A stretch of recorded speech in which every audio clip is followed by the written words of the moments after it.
রোশনাই ধারাবাহিকে আমরা দেখেছিলাম রোশনাইকে নিয়ে গ্রামের বাড়িতে যেতে চায় আয়ুষ।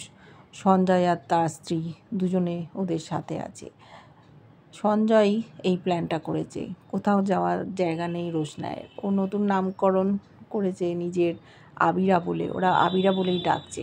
নতুন বউ সেজে যেতে হবে, সাথে আছে ছোট বাচ্চা, বাড়ির লোকেরা অপেক্ষা করছে। সেই জন্য সঞ্জয়ের স্ত্রী ওকে সুন্দর করে সাজিয়েছে, খুব ভালো দেখতে লাগছে। জানতে চেয়েছে যে রোশনাই বিবাহিত কিনা। ও চিন্তা করছে, ওর তো বিয়ে হয়ে গেছে স্যারজির সাথে, কিন্তু স্যারজি সেটা মানুক না মানুক ও মনে করে ও বিবাহিত, তাই বলেছে আমি বিবাহিত। বলল তুমি তাহলে বাড়ি ছেড়ে চলে এসছো, স্বামীর ওপর রাগ হয়ে গেছে? তোমার স্বামী যদি তোমায় খুঁজতে আসে? বলছে না, এর কোনোটাই হবে না। জানতে চেয়েছে অনেক কথা, তারপর ও বলেছে থাক না এইসব কথাগুলো। ভদ্রমহিলা বলেছে ঠিক আছে, তুমি যখন নিজে মন খুলে বলতে চাইবে তখন বলো, এখন নয়, আমি জিজ্ঞেস করছি না। ওদিকে অপেক্ষা করছে আয়ুষ আর সঞ্জয়। ওরা দেখে তো অবাক রোশনাইকে, এত সুন্দর লাগছে। সঞ্জয় বলল খুব ভালো লাগছে দেখতে। আয়ুষ বলছে এইভাবে কেন বলছিস? উনি অপ্রস্তুত হবেন, ওকে নিয়ে ওরা এবার রওনা হবে। ওদিকে গ্রামের বাড়িতে দেখেছি আয়ুষের মা বাবা সকলে অপেক্ষা করছে আয়ুষ কখন ছেলে বউ নিয়ে ঘরে ঢুকবে। আরও দুটো বউ ওখানে আছে, তারা গ্রামেরই মানুষ, সহজ সরল সাদাসিধে, দিনরাত এক করে খাটাখাটনি করে। দুই বউয়ের মধ্যে কথোপকথন হচ্ছে। ছোটো বউ বলছে বাবা দেখো যে ছোটো বউ আরেকটা আসছে, সে বিদেশ থেকে আসছে, এসে ফটর ফটর করে হয়তো ইংলিশ বলবে। আমরা কি করব? আমরা কি ভাষায় কথা বলবো? ওখানে তো দেখি গাড়ি চালিয়ে চলে যায় মেয়েরা, এও হয়তো সেরকম হবে। আর আমাদের যা শাশুড়ি মা করা, সে তো ছাড়বে না, হয়তো রান্না করতে বলবে, কাজ করতে বলবে, সে কি আমাদের কথা শুনবে? আমাদের দেখো কিভাবে সারাদিন খাটতে হয়, কষ্ট হয় বড্ড, কিন্তু কিছু তো করার নেই, খেটে খেতে হবে। সেই সময় ওদের শাশুড়ি মা ঢুকেছে, বলছে কি কথা হচ্ছে, তোমরা দুজন কাজ করছো না?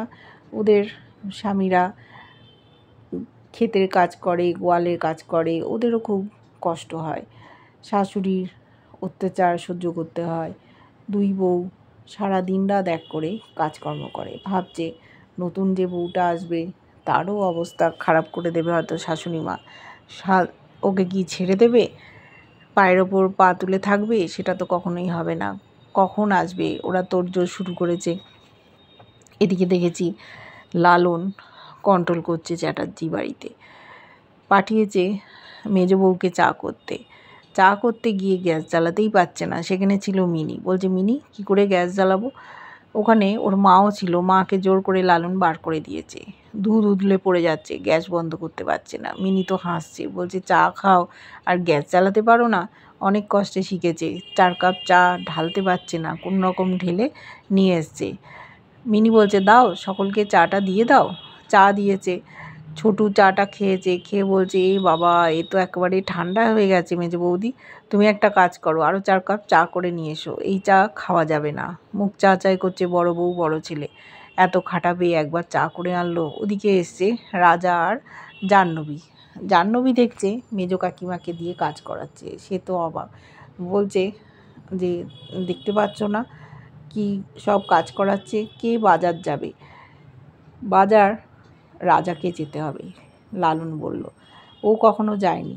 ও বলছে আমি কেন যাব? বলছে কেন, তোমাদের এখানে থাকতে হলে তোমাদের আমার কথা শুনেই চলতে হবে। আর জাহ্নবী বৌদি তুমি যাও সাহায্য করতে কাকিমণিকে।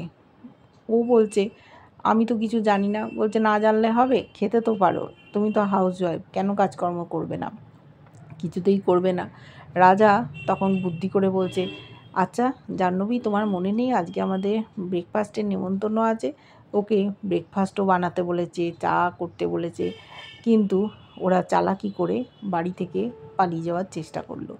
জাহ্নবীর হাত ধরে ঘর থেকে বেরিয়ে গেল, যে কাজ করতে হবে। সকলে হাসছে, বাজারটা করলো না। সেই সময় আরণ্যকের বাবা ওপর থেকে নেমেছে, বলছে কি ব্যাপার, কি হচ্ছে? আর 3 বার চা করে ফেলেছে আরণ্যকের মা। আরণ্যক অফিস যাবে। বলছে, বড় মা আমার চাটা দেবে? তখন লালন বলল, তুমি এবার থেকে মায়ের কাছে আর চা চেও না, তোমার মা এখন থেকে রান্নার দায়িত্ব নিয়েছে, তাই তুমি এই অভ্যেসটা করে নাও। বলছে, আসলে ছোটো থেকেই তো দেখছি যে বড় মা রান্নাঘরে কাজ সামাল দেয়, সেই জন্য এটা অভ্যেস হয়ে গেছে। আর জেঠু বাজার হাট করে। বলল, এবার থেকে আর তা হবে না। বলছে আরণ্যকের বাবাকে যে আপনি একটা কাজ করুন, আপনি বাজারে চলে যান, নিশ্চয়ই আপনি বাজার করতে জানেন, হয়তো মলে করেন, কিন্তু সেই টাকা পয়সাও তো এখন আর নেই, তাই আপনি বাজারে গিয়ে দেখুন কিভাবে বাজার হাট করতে হয়। কারণ রাজাদা চলে গেল চালাকি করে, সে তো বাজার করলো না, বাড়ির এতগুলো লোক, রান্নাবাড়ি করতে হবে, আপনার স্ত্রী রান্না করবে। মেজ বউ মনে মনে বলছে, এর থেকে আমি ফ্ল্যাটেই ভালো ছিলাম, ওখানে আমাকে কিছু করতে হতো না। লালন বলছে, আপনি কি কিছু বললেন? বলছে, না না, আমি কিছু বলিনি। বলছে, যান আরেকবার চাটা করে আনুন আর কিছু একটা ব্রেকফাস্ট করুন, এত বেলা হয়ে গেল এখনও দাঁড়িয়ে আছেন, রান্নাঘরে যাননি, রান্না করবেন তবে তো লোকজন খাবে। বড় বউ অস্বস্তিতে পড়েছে, সেই রান্না ছাড়া, গৃহস্থালির কাজকর্ম ছাড়া অন্য কিছু জানে না। এরাও এতদিন পায়ের ওপর পা তুলে খাওয়া দাওয়া করতো আর ঘুরে ফিরে বেড়াতো আর কুটকাচালি করতো, কিন্তু লালন এসে ওদের জব্দ করে দিয়েছে। বলেছে, এই বাড়িতে থাকতে হলে তোমাদের সব কথা মেনে চলতে হবে, না হলে এই বাড়িতে থাকতে পারবে না। রাজা আর জাহ্নবী খুব চালাক। বলল লালন, যাদের আপনারা এত সহযোগিতা করেছেন, ওদের পাশে রেখেছেন, খরচা করেছেন ওদের ওপর, দেখুন ওরা আপনাদের বিপদে একেবারেই পাশে দাঁড়ালো না, পালিয়ে গেল। বুঝতে তো পারছেন, অপাত্রে দান করেছেন। লালন বলল, আচ্ছা বাদশাদা, আমি যা করছি আমি কি ঠিক করছি? তোমার কি মনে হয়? ও বলল, হ্যাঁ তুমি একদম ঠিক করছো, এতদিন তো বড় মা অনেক করলো, বড় মা এবার বিশ্রাম নিই। বলেছিল রাজাকে, আচ্ছা দাদা, তোর কোনো দিন মনে হয়নি মায়ের কাছে একটু বসিস, মাকে বলিস, মা তোমার এত কষ্ট হচ্ছে, তোমার আর কাজ করতে হবে না? কোনো দিন তো তোর মনে হয়নি। কেন তোর মনে হয়নি? ওরা কি মানুষ না? ওরা এত খাটাখাটুনি করে, দিনরাত এক করে। এই যে জেঠুমণি, সে এত বাজার হাট করছে, পরিশ্রম করছে, আর তোরা পায়ে পা দিয়ে বসে আছিস, কোনো কাজে লাগিস না। কিন্তু রাজা একটাও কথা বলিনি, না রাজা কাজ করবে না জাহ্নবী কাজ করবে, কেউ কোনো কাজকর্ম করবে না। সেই জন্য বাড়ি থেকে পালাতেও পিছপা হলো না। এদিকে মেজ বউ একা হয়ে গেছে, একা একা সমস্ত কাজ করছে, 4 বার চা করেছে। ছুটু বলেছে আস্তে আস্তে ইমপ্রুভ করছে, কাজ করতে করতে সব শিখে যাবে, একদিনে তো কেউ শিখবে না, তাই চিন্তা করার কোনো কারণ নেই। এইভাবে লালন সকলকে জব্দ করছে। বলেছে, এই বাড়িটা কিন্তু আমার নামেই লেখা, এই বাড়ি আমি কিছুতেই ছাড়বো না, যখন ইচ্ছে আমি এই বাড়িতে আসবো, যখন ইচ্ছে থাকবো। আর আমি যদি আপনাদের নামে লিখে দিই, তাহলে আপনারা সেই আগের মূর্তি ধারণ করবেন, সেইটা আমি আর হতে দেব না। অনেক অসম্মান করেছেন সকলকে, সেই অসম্মান আর হবে না। আমি রুটিন করে দেবো, সেই রুটিন মাফিক সকলকে চলতে হবে। 1 জন 2 জন কাজ করে যাবে আর বাকিরা বসে থাকবে, এই নিয়ম আর এই বাড়িতে খাটবে না। তটস্থ হয়ে আছে মেজ বউ আর তার স্বামী, অর্থাৎ আরণ্যকের বাবা। কিছু বলতে পারছে না, টাকা পয়সা তেমন নেই, এমনকি কাজের যে লোক রাখবে সে উপায়ও নেই। আগে পয়সা ছিল, কিন্তু কাজের লোক রাখেনি, যাও বা থাকতো তাকে তাড়িয়ে দিত, বড় বউয়ের হাত দিয়ে সমস্ত কাজ করাতো, দিনরাত এক করে পরিশ্রম করতো, এমনকি নিজের মেয়েটাকে দেখাশুনো করতে পারতো না। অনেক অসম্মান সহ্য করতে হয়েছে। সেই জন্যেই লালন এই বন্দোবস্ত করেছে, আরণ্যকর পাশে আছে। এদিকে রোশনাইকে খুঁজে পাওয়া যাচ্ছে না, সেদিকেও মন খারাপ। গরিমা প্রেগনেন্ট, কী হতে চলেছে আগামীতে? রোশনাই একটা নতুন পরিবারে উপস্থিত হবে, ভয়ে ভয়ে আছে, অভিনয়টা ঠিকঠাক করতে পারবে তো? এটা তো এক ধরনের অভিনয়ই হবে।